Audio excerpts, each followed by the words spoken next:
Thank you so much, bro. Yeah. Another living legend. So you guys, I get a little excited because I love these guys.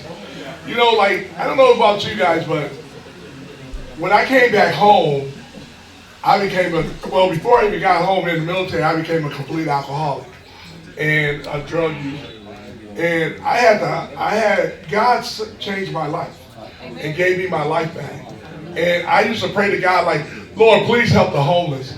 Lord, please help the veterans. And then God came to me and said, Reggie, I cleaned you up, so you go do the work. And I'll make sure you be equipped with whatever you need. Like Daniel said, we started at Marge Donuts, and then we rented a space because veterans was like, man, we need more of this. So we rented a space on 44th. And this building, during COVID, had lost all their bingo players. So they couldn't make $500 a month. So we had a Vietnam Air Veteran Service over on 44th Street. And those guys came to me and said, hey, Reggie, you're outgrowing this place. Maybe we could help each other. So they brought me over here, showed me the building, and they said, we'll rent it out to you. So it just so happened that time we got a little bit of money, we were able to pay the rent. But they was like, came back a year later and said, hey, look, this ain't helping us. We're barely breaking even. So we want to sell you the building. So I searched out, I started trying to find money and everything. People had promised me they were going to give me $10,000. 2 days before it was time to sign, coming down Division Street. And I'm crying because I was like, Lord, this is my dream and this ain't going to happen. God said, what'd I tell you? I got you. Listen, somebody came up, called me right then and there, said, hey, what's going on with it? How close are you? I think I needed seven. They said, well, no. They said, hey, we got $7,000 for you. I said, oh my God. I came back here, and he probably remembered because I went to him and talked to him and said, I need $3,000. Could your organization help me? He said, hold on a minute. He walked in one room, made a phone call, said, I have your check.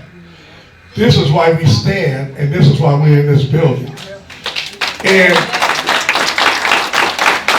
we bought this building as is. As you can see, our floor is damaged and coming up now because we had leaks all over. Last year, we was able to raise some money to have our roof replaced. So they're going to show you how God is in the caring business, not only for veterans, but for their family. But the next speaker has been by our side. Me and him both are peer supporters.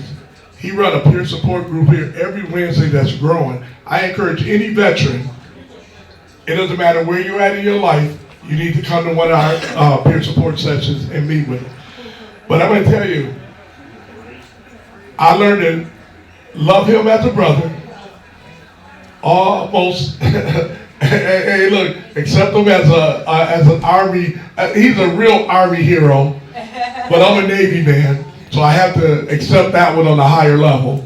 But I want to tell you guys, this man right here asks for no accolades. What he does, sometimes we call him in the middle of the night, and he'll get up to help a veteran that's in distress. He have driven from here to Battle Creek. He have driven from here to other places to make sure veterans wasn't sleeping outside. And I give you Thornell, and I want everybody to understand, now this here is one of our heroes also. Come on up here, Thornell. And I'm gonna let him tell you a little bit about his program, because you guys need to understand what he does and his program does, because you just may need him one day or know of a veteran that needs him.